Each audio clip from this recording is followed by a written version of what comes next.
வணக்கம் வியூவர்ஸ். நான் உங்கள் ரமேஷ், மஞ்சு ரமேஷ் மாஸ்டர் மீடியா.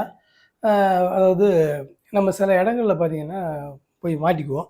மாட்டினா சில சத்திய சோதனைகள் எல்லாம் சந்திப்போம். அந்த மாதிரி போய் சந்திச்ச சோதனைகள தான் உங்ககிட்ட பகிர்ந்துக்கிறேன். பொதுவா வந்து நான் ஒரு டீ கடைக்கு டீ சாப்பிட போவேன். நானும் நண்பர்கள்லாம் போவோம். அந்த டீ கடை மாஸ்டர் எப்படின்னு பார்த்தீங்கன்னா வந்து, ஆல்ரெடி அவர் வந்து பயங்கரமா ஸ்டக் ஆகி போயிருப்பாரா என்னங்கிறது தெரியாது. ஏன்னு கேட்டிங்கன்னா, டீ ஆத்திக்கிட்டே இருப்பாரு. நாம போய் நிப்போம். நின்னுட்டு மாஸ்டர் ஒரு டீ அப்படிம்போம். ஆனா அவர்கிட்ட இருந்து எந்த ரியாக்ஷனுமே இருக்காது. அதாவது நம்மள நிமிர்ந்தும் பார்க்க மாட்டாரு. தலையும் ஆட்ட மாட்டாரு. சரின்னு சொல்ல மாட்டாரு. அவர் பாட்டுக்கு டீ ஆத்திட்டு, போட்டுட்டு குடுத்துக்கிட்டே இருப்பாரு.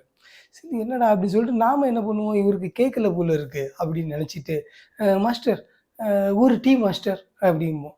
அதனால அவருக்கு அந்த சமயத்துல எந்த ரியாக்ஷனுமே இருக்காது. நாமள கவனிக்கவே மாட்டாரு. அது ஒரு பிச்சை எடுக்க பிச்சைக்காரன் போனா கூட எடுத்து பார்த்துக்கிட்டு, இல்லப்பா, இல்லைன்னா தரேன்பா எதையாவது சொல்லுவாங்க. இந்த மாஸ்டர் அப்படியே ஸ்டக் ஆகி போன மாஸ்டர் மாதிரியே அப்படியே ஆடிட்டே இருப்பாரு.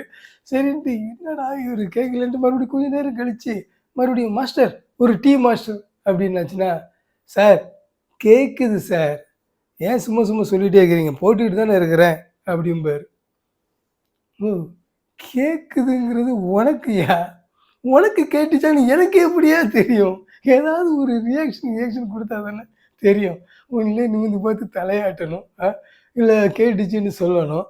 அப்படின்னா, இவரு உடனே அ கேட்டுச்சுன்னு சொல்லணும். எந்த ரியாக்ஷனுமே இருக்காது. உடனே நம்ம என்ன பண்றது? என்னடா இது சோதனையா போச்சுன்னு சொல்லி நிப்போம். அப்புறமா வந்து டீய போட்டுட்டு, டீ அப்படிம்பாரு. அதனால எடுத்து குடிக்க வேண்டியது. இப்போ அடுத்த நாள் மறுபடியும் அதே கடைக்கு டீ சாப்பிட போக வேண்டியிருக்கும். ஏன்னா, டீ நல்லாயிருக்கும். அத சொல்லணும்ல. அதனால அதே கடைக்கு டீ சாப்பிட போவோம். இப்போ என்னன்னா, நான் வந்து உஷாராயிட்டு, சரி இந்த மனுஷன்ட்ட போயிட்டு சும்மா சும்மா டீன்னு சொன்னா டென்ஷன் ஆகுறான். இவன் வந்து நம்ம சொல்ற டீய வந்து காது குடுத்து அந்த சத்தத்த கேட்டுக்கிறான். நம்மள நிமிர்ந்து பார்க்குறானோ இல்லையோ கேட்டுக்கிறான். அப்படின்னு நெனச்சுக்கிட்டு, நான் போயிட்டு அப்படியே ஸ்டைலா போயிட்டு, மாஸ்டர் ஒரு டீ அப்படின்னு சொல்லிட்டு, நான் பாட்டுக்கு நின்னுக்கிட்டேன். அதுக்கப்புறம் தான் நடந்துச்சு சோதனையே. என்னன்னு கேட்டீங்கன்னா, எனக்கு அப்புறம் வந்தவங்கலாம் டீ சாப்பிட்டு போறாங்க. உள்ள இருக்கிறவன்லாம் டீ சாப்பிட்டு போறான். வரவன் போறவன் எல்லாரும் டீ சாப்பிட்டு போறான். 5 நிமிஷம் ஆச்சு. இவரு எனக்கு டீ போட்டு தரவே இல்ல. அதுக்கப்புறம் என்னடா இந்த மனுஷனுக்கு ஒரு வேளை கேட்கல போல இருக்கு. அப்படின்னு நினைச்சுட்டு, அ மாஸ்டர் ஒரு டீ மாஸ்டர் அப்படின்ன பிறகு, ஏன் வந்தா டீ சொல்ல மாட்டீங்களா? நீங்க ஏதோ சும்மா நின்னுட்டு இருக்கிறீங்கன்னு நினைச்சுட்டு இருக்கிறேன் அப்படிம்பாரு. என்னத்த போய் சொல்றது? அது 1க்கு 2 மட்டும் சொன்னாலும் இந்த மனுஷன் டென்ஷன் ஆகுறான். ம். வந்து ஒரு தடவ சொன்னா இங்க கவனிக்க மாட்டேங்கிறான். அ சரி நமக்கு இன்னைக்கு வந்து நேரம் சரியில்ல போல இருக்கு அப்படின்ட்டு டீய குடிச்சுக்கிட்டு இறகு போயிட்டேன். அடுத்த நாளு என் ஃப்ரெண்ட் ஒருத்தர் வந்து வாங்க டீ சாப்பிடலாம் அப்படின்ட்டு இதே கடைக்கு கூப்பிடுறாரு. ஐயய்யோ!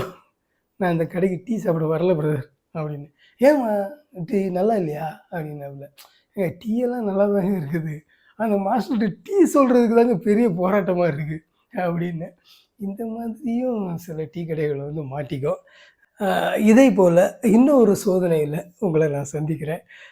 என்னோட சேனலை சப்ஸ்கிரைப் பண்ணுங்க, லைக் பண்ணுங்க, ஷேர் பண்ணுங்க, கமெண்ட் பண்ணுங்க. நீங்க குடுக்குற அந்த லைக் வந்து எனக்கு ஒரு பூஸ்ட் அப்பா இருக்கும். நன்றி.